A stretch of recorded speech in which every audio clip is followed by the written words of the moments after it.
اي شخص بيكون وزنه زايد بيتشعلق حرفيا في اي حاجه تخسسه، سواء ادويه او مشروبات بتساعد على الخسسان، او حتى يروح لدكتور ويدفع فلوس عشان خاطر يخس. لكن من اغرب الحاجات اللي ممكن تسمع عنها انها بتنزل في الوزن هي السجاير. فهل فعلا السجاير بتخسس ولا ده مجرد كلام؟ اهلا بيكم في حلقه جديده من كريبتون. في البدايه لازم تبقى عارف ان السجاير حرفيا مفيش منها اي فوائد، بل على العكس عدد وفيات التدخين بيكون اكتر من عدد المتوفيين من خلال حوادث العربيات والاوبئه، وده حسب احصائيات منظمه الصحه العالميه. وفكره بقى ان انت تشرب سجاير وتخس فهي فكره فيها نوع كبير من الخلط وتداخل المعلومات في بعضها. فكره التدخين هي انك بتحرق التبغ اللي موجود في السيجاره وتحوله لدخان، وتبدا تدخل الدخان ده لصدرك علشان تبدا الرئه تمتص كل المواد الكيميائيه اللي موجوده في الدخان. وهنا بقى تبدأ المشكلة. ملايين المواد الكيميائية بتكون موجودة جوه الدخان ده، وأغلبها إن ما كانش كلها كمان فهو سام وشديد الخطورة على صحة الإنسان، وكمان بيؤدي في النهاية للموت. ومن ضمن المواد اللي بتدخل الجسم هو النيكوتين، وهو ده مربط الفرس. النيكوتين هو مركب عضوي وكمان سام،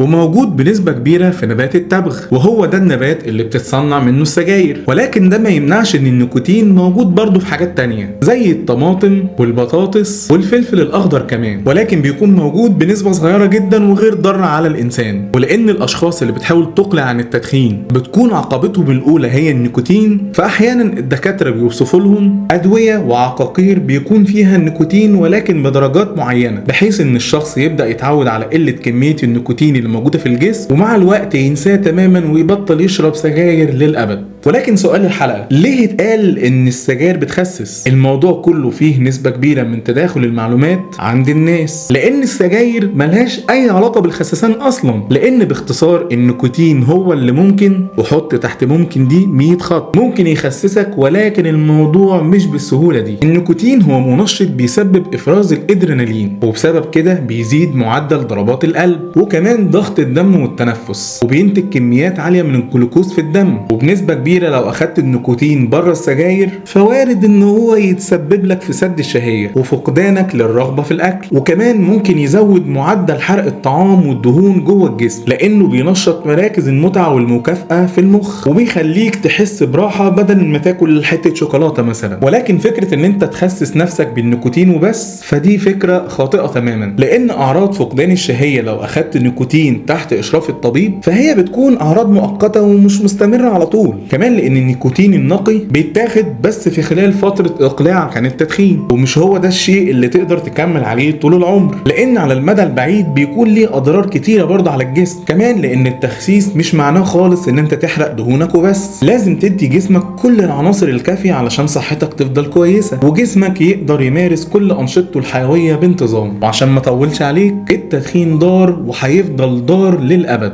وعلبة السجاير اللي في جيبك هتفضل تهديد لصحتك ولعمرك طول ما انت عمال تسحب منها وبتشرب. فما تصدقش اللي يقولك ان التدخين بيخسس، لان اصلا هتلاقي كتير بيدخنوا وبرضه وزنهم زايد. فبدل انك تجرب ادوية ملهاش مدى طويل، وخصوصا في موضوع خسارة الوزن، او تنجرف ورا اي حد يقولك اشرب سجاير عشان خاطر تخس، فانت ممكن ببساطة تتبع حمية غذائية وتحاول تمارس اي نشاط يساعدك على حرق الدهون. والاهم من كل ده اللي انت تبطل شرب سجاير، لاننا باختصار عاوزينك تعيش معانا سنين كتير. ما تنساش بقى تقول لنا حابب نتكلم في ايه في الحلقات الجاية، وتقول لنا رأيك في الكومنتات، واشوفك على خير.